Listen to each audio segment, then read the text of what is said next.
Doctor Shirish Walsankar आत्महत्या प्रकरणात मुलगा डॉक्टर अश्विन यांनी दिलेल्या फिर्यादीत मनीषा माने यांच्या ईमेलबद्दल अर्धवट माहिती दिली आहे। वास्तव्यात त्या मेलमध्ये मनीषा यांनी वळसंकर कुटुंबातील गृहकलहावर बोट ठेवल्याची बाब पुढे येत आहे। अटकेत असलेल्या मनीषा माने मुसळे यांनी केवळ 1 दिवसाच्या पगारीच्या विषयावर तब्बल 3 पानांचा मेल मृत डॉक्टरांसह मुलगा आणि सुनेलाही पाठवला। त्यात प्रामुख्याने गृहकलहावर लिहिले आहे, तुमच्या कौटुंबिक वादातून मला विनाकारण त्रास होतो आहे, मग मी ऐकू कोणाचं? सतत पगार कपातीमुळे मुलांच्या शिक्षणासाठी काढलेल्या कर्जाचे हप्ते फेडणे अशक्य होत आहे। त्यामुळे मी माझ्या 2 मुलांना मारून रुग्णालयात पेटवून घेणार आहे आणि याला जबाबदार वळसंकर कुटुंबीय राहील, अशा काही होळी होत्या। उर्वरित मजकूर अद्यापही समोर का आलेला नाही हा प्रश्न अनुत्तरित आहे। पोलीसही त्यावर बोलणे टाळत आहेत। या मेलनंतर मनीषा यांना डॉक्टर शिरीष यांनी मुलगा, पत्नी आणि सुनेसमोर बोलावून घेतले।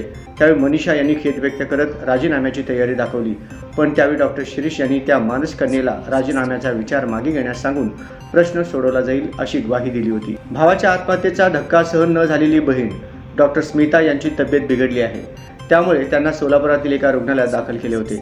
सुधारणा न झाल्याने त्यांना पुण्यातील डॉक्टर दीनानाथ मंगेशकर रुग्णालयात रात्री हलवण्यात आले।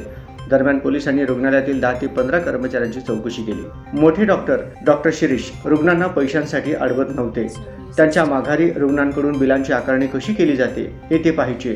काही त्रुटी किंवा अन्य आक्षेपार्ह बाबी आढळल्यास ते त्याच ठिकाणी सांगायचे, असेही मनीषा यांनी तपासावेळी सांगितले। डॉक्टर वळसंकर यांच्या आत्महत्येप्रकरणी अटकेतील मनीषा माने मुसळे यांची 3 दिवसांची पोलीस कोठडी बुधवारी संपणार आहे। मनीषा यांना न्यायालयात हजर केले जाणार आहे। न्यायालयात पोलीस नेमके कोणते मुद्दे मांडतात आणि संशयित आरोपी महिलेचे वकील काय युक्तिवाद करतात याकडे सर्वांचे लक्ष लागले आहे।